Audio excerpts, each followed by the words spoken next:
Well, that's the discussion on illegal immigration. Of course, we await the new executive order on President Trump's travel ban. The ban, of course, has caused so much international concern. Pakistan, a Muslim country, is not on Mr. Trump's list, but there is huge anxiety in the community that it could be included in future orders, and a sense of unrest at Mr. Trump's attitude towards Muslim communities. Let's discuss this further with Senator Rehman Malik, former Pakistani Interior Minister. Welcome here to the programme. As I was saying there, Pakistan is not on this list of 7 countries.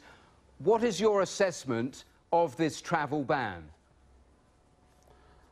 Thank you, sir. I'm a former Interior Minister, Senator Rehman Malik.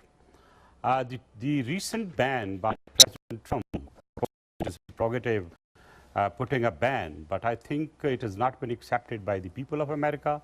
It is not viewed properly in the world. I think instead of ban, if we had stated or given some kind of instructions to regulate immigration policy, and make it strict and make sure no criminal enters. And if you talk of the migrants, and I must say that most of the migration which has taken place to US, it is because of the invasions, and those invasions, those countries who are invaded, like you see Russia, Soviet Union, when raided Afghanistan, there was a migration flux to America, and America accepted that. Similarly now, if you see the attack of America on Iraq, and you saw the mass migration, and now recently you have seen the migration from Middle East, particularly Syria. The people are running into Europe and other countries to save their lives, because whenever there is a war, there is a misery. And where there is a misery, people would like to displace themselves for security. And as far as Pakistan is concerned, Pakistan has been a victim, sir. We have lost 60,000 lives for fighting for the world, for the international peace. And how could we be given even a hint that Pakistan is going to be in the ban list when we are fighting with the US? Well, that's what I wanted to ask you. That's what I wanted to ask you, because, of course, this has been dubbed a Muslim ban. I mean, do you fear that Pakistan might appear on any future list at some stage? Basically, I am against the word when you say a ban on Muslim.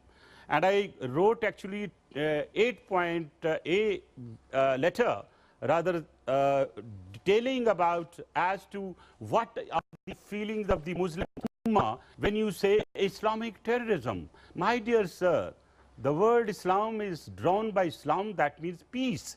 And you will agree with me, there is no religion in this world which teaches you or advocates for the terrorism. So I think by advocating or by issuing orders and talking against Muslims, basically you are hurting the Muslim Ummah. Trust me, sir, ask the touch of the terrorism from Pakistan. We lost 100 people last 1 week. Answer the part of the question I asked you. Do you fear that Pakistan potentially could appear on a future list? Well, I don't think, seeing the situation, we have lost 100 people only 1 week in the hands of these terrorists. And you see, when the allegation comes on the Muslim, they are Islamic terrorists, sorry. They are religious extremists, and the 98% of the geographical area is affected by these so-called Muslims who have invented their own Islam. So why should Pakistan be, part of that decision on ban? I think rather we are part of the world in fighting against terrorism, and rather than we should be treated as a victim. But if you treat that sense, you say treated as a victim. I mean, in your earlier answer, you were saying it was time for states to actually face up to past mistakes, to understand that perhaps some of what we're seeing today is a result of that. You were referring to Iraq, but if that is your central premise, it's fair to say that Pakistan is also being accused of not cracking down hard enough on terrorism in the past. You need to acknowledge that as well. No, sir, there is a misconception. You see, Zarb-e-Azab, our Pakistan army did, we cleaned them, and they had gone to Afghanistan, all those terrorists, and they are nourished, they are actually paid, they are being trained, they are being given refuge, and they are then attacking on Pakistan. And you see the recent wave, we have lost 100 people, and at one case, 70 people in one go. So you tell me, sir, we are striking hard. We are victim of that. We need the support of international community, the support of Americans, support of West, support of even our neighbors. We want to have good friendship. But what to do when India, a arch enemy, has always been talking against Pakistan, working against Pakistan, doing all possible against Pakistan. You talk about... They broke Pakistan. Yeah, they broke Pakistan. You talk about India there, but you referred earlier to the war of words that we've seen and the spike of attacks in Pakistan, the war of words with Afghanistan.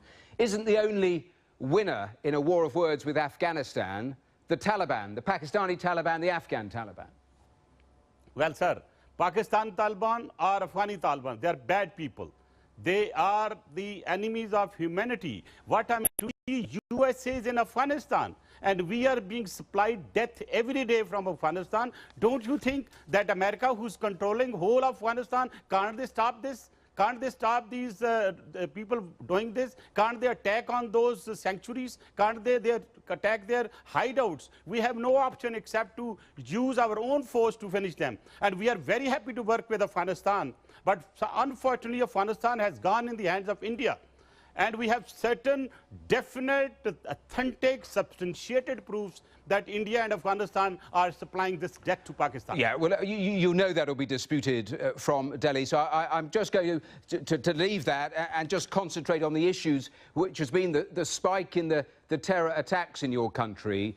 The authorities there must be under real pressure because they've not been able to stop them. We've seen so many just in the last 10 days. Dear sir, I think the whole world knows how these Pakistan was taken away from Pakistan. The whole world knows the number of all those secret agents from RA are operating in Pakistan. They have confessed in front of international community. Then Afghanistan having direct annexes with India. And of course, we expect from America that instead of talking of ban, please help us. Save our people. We have to fight this war together. And unless...